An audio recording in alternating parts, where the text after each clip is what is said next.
I'm Gold Derby editor Daniel Montgomery here with Todd Field, the writer and director of Tar, about a world-renowned conductor who faces allegations of misconduct.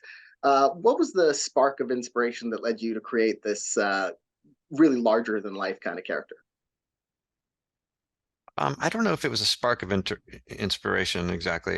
It was a character that I've been thinking about for like around 10 years or so, I guess. My writing life, like most people that work on scripts, is typically driven by underlying material. That's those are the assignments that I receive for I think fairly understandable reasons. People like to kind of have a mutual understanding of expectation in terms of what they're paying for. And if you're going to write an original script, typically you need like a 4-month ramp, and I have a big family. So I've never had 4 months to just spec something out. So I had been thinking about her for forever and ever, not thinking that she might wind up anywhere except for in a notebook. And then in March 2020, at the very beginning of the first lockdown for all of us, Peter Kujawski and Kiska Higgs said, write a script for us. And they gave me complete freedom to write whatever it was that I wanted to do. And so I built her a house.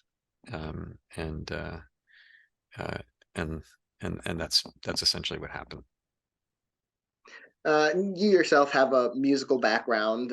How much did your personal experiences kind of inform this, cutthroat classical musical world that you portray in the film? Not very. I mean, my musical background was in jazz, and I've had a very rich and mostly friendly relationship with the bands that I was a part of and the players and my instructors as well. So not really at all. I mean, I think other parts of life outside of music, I've certainly experienced some of the power dynamics that this film tries to explore for sure. Those power dynamics have they kind of shifted how you look at sort of the morality of people who make art and just that whole tension that's sometimes there. Well, I don't think art and morality have anything to do with each other. Just like I don't think riding a bicycle has anything to do with morality. They're actions, and they come from human impulses, and in and of themselves, they're expressions of what human beings occupy themselves with. But I don't think there's a moral component behind them. And if there is a moral component behind them, then that's propaganda. That's not something else. But in terms of the sort of, separating the art from the artist, I think that really the mitigating factor is time, as this character would say, time is the thing, time is the great piece of interpretation. This story takes place in a couple of weeks ago, and it was set in the last 3 weeks of November 2022, and then we made it the year previously. And the reason I wanted to ground it as the film was coming out at the time it was contemplated it would actually come out in November, because time is the thing. I think in terms of looking at the art and the artist in our present day, it's absolutely fair and important that we have that conversation as a society. That regardless of someone's background, regardless of their achievements in whatever field, we all still have to be accountable for our actions. In terms of separating the art from the artist, 1,000 years ago, I think that's a very different conversation. I don't think that any of us can have so much hubris to believe that we understand what society was like 1,000 years ago and what people went through and what was accepted and unaccepted, and the sort of gravitational pull of what society had on people based on religion and family structure and other, other intangibles. Does that make sense? And you said you've been thinking of this character for 10 years, and you've also said Kate Blanchett was basically your only choice for this role. Um, did she bring out any details or nuances in this character that surprised you even beyond what you'd written and been thinking about all that time? Oh God, yeah. Of course. Are you kidding? It's Kate Blanchett. I mean, she's a generational performer. She is one, she's one of the greatest actors as far as we know who's ever lived. I mean, we weren't around with Eleanor Duse and, and the Barrymores, so we don't know. We didn't see them on stage. But from what we know, um, she's one of the great practitioners of the art of all time. That's not hyperbole. That's simple fact. And yeah, when you see a performer of her skill uh, do something like this, inhabit a character in this manner, forget about all the things that were manifest that she had to learn. She wouldn't want us to talk about those anyway. Those were givens, those were in the script.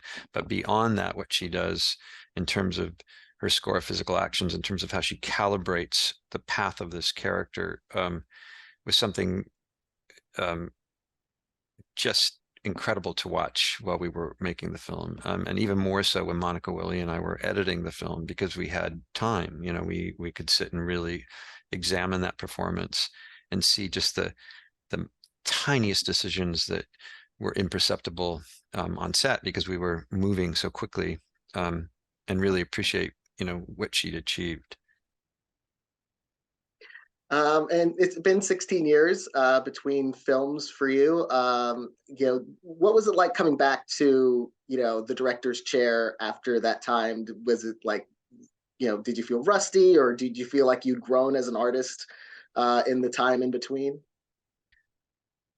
Yeah, I felt like I'd grown a lot actually. I mean, I've been working in advertising for 16 years. So as a as a technical sort of filmmaker, I was much, much stronger than even coming out of school and making the other two films. Uh, and I'd worked with some of the finest creatives and film artists that walk the planet, people that are our top people in feature business too, in advertising.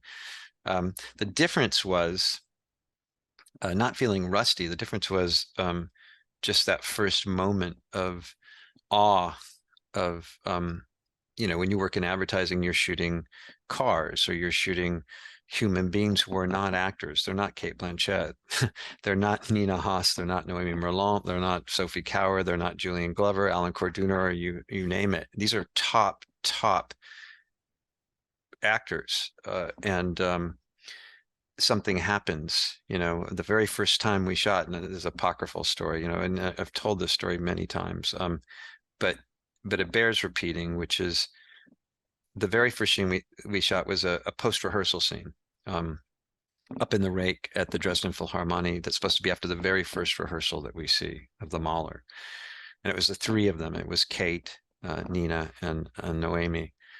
And I remember that first take, and it just, took my breath away, because that's a part of filmmaking, but it's the magical part of filmmaking. It's beyond the camera, it's beyond the lighting, it's beyond your lens choice, it's beyond all of the art direction, everything else. It's human beings in front of a camera that can do magical things.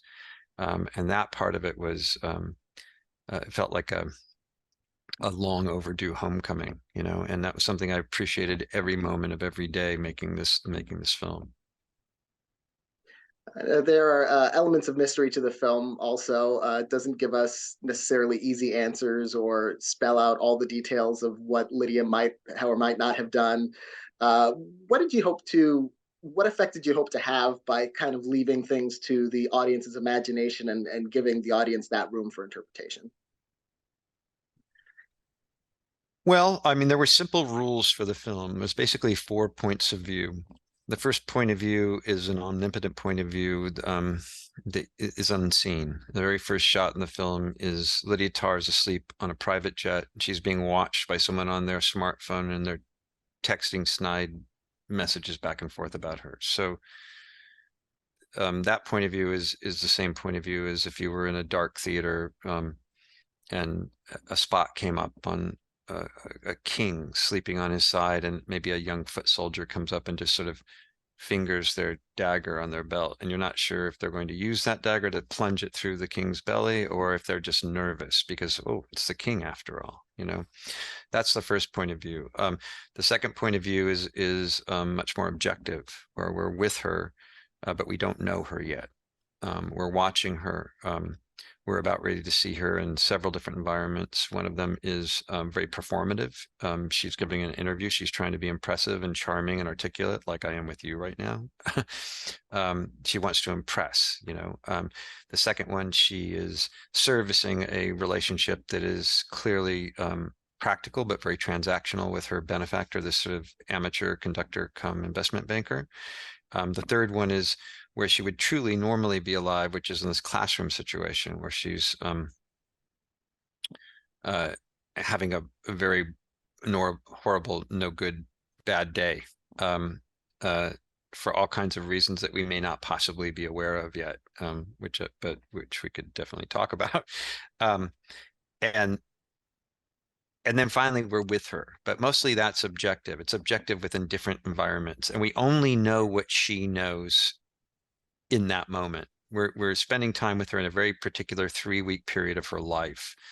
So anything noises off that's happened before, we don't get access to that. Anything that's happening in the future, we don't have access. We're your present day in the moment, get in late, get out early with her.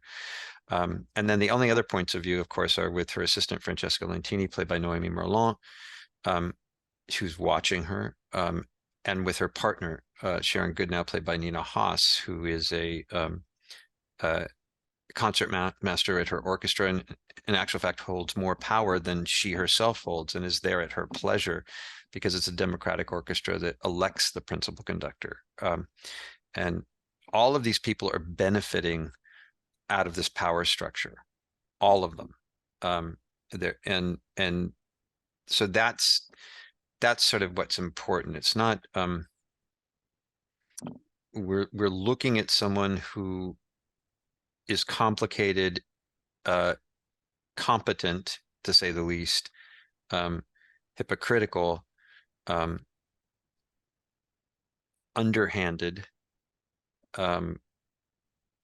sometimes untruthful. In short, she's a human being. And does it make her guilty of the things she's being accused of? It might, and it might not. But she's definitely guilty of being a human being. And so it's probably better to have her peers, other human beings, decide what they think about her and not the filmmaker.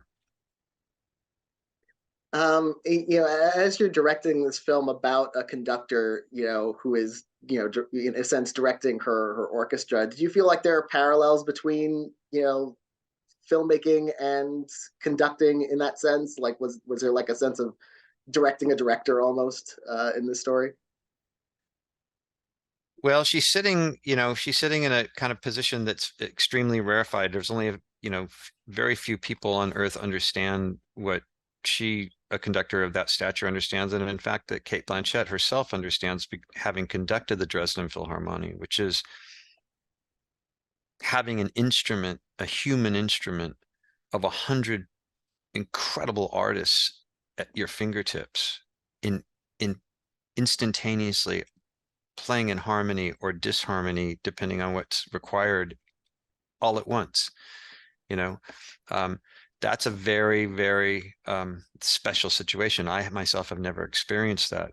I have not been on the podium. Filmmaking is, I've been asked that question before. I can see the parallels of being there being some kind of hierarchy that involves process, but the making of music happens in real time, and the results are instantly discernible. Where filmmaking, it's very, very long. I mean, this is is a very different process. It's like it's a construction site. You know, what she's doing is being able to have 100 people and make things appear out of the air. I mean, that's magical. That's like being a god on Mount Olympus. It's a very different sort of situation, you know, and a very, you know, very theatrical and very performative, and it has elements of dance and musical, you know, all that, you know, but but but but make no mistake, you're watching someone who's a musician who has an instrument, right? And that's where it's different, I think. Um, you know, I don't think of a crew as, I don't think of myself as a musician and I have a crew as an instrument. I feel like I have a lot of filmmakers I lock arms with, and we try to build something together. You And how did the final film take shape during the editing process? Like, were there surprises or changes, or did the film surprise you in any way as you were going along there? know, yeah, I mean, you know, I was very lucky. You know, Monica Willie is, you know, one of the finest editors on the planet. You know, she's won every possible award in Europe, and she's never edited on an American film. And it's funny to actually call this American film because I was the only American on the film. But yeah, I mean, you know, in so much as by design, it wanted to be the intent behind the film and what we were all trying to achieve was a film where, you know, you could lift up a, you know, a mirror and look at that part of your face, or if you wanted to, you could kind of look at that part of your face, or you could go, oh, look at that, you know. And there was a certain point where Monica and I had the general shape of the film where we would watch it down together and really honestly turn to one another at the end and say, how did you feel about her today? You know, we weren't, there was no, we hadn't made decisions about her destination, if that makes sense. And so in that way, it surprised both of us all the time because the film evolved, but also just in terms of when we saw it, what had happened to us earlier in the day, all of that stuff, you know, and and we had very strong feelings about her at different points in the process. The main thing was is that we just didn't want to point at any of them. Do you know what I mean? Well, I want to congratulate you on your work on the film, all the recognition it's been receiving thus far. It's been a pleasure talking with you about it. Thank you so much. You too, Daniel. Thank you.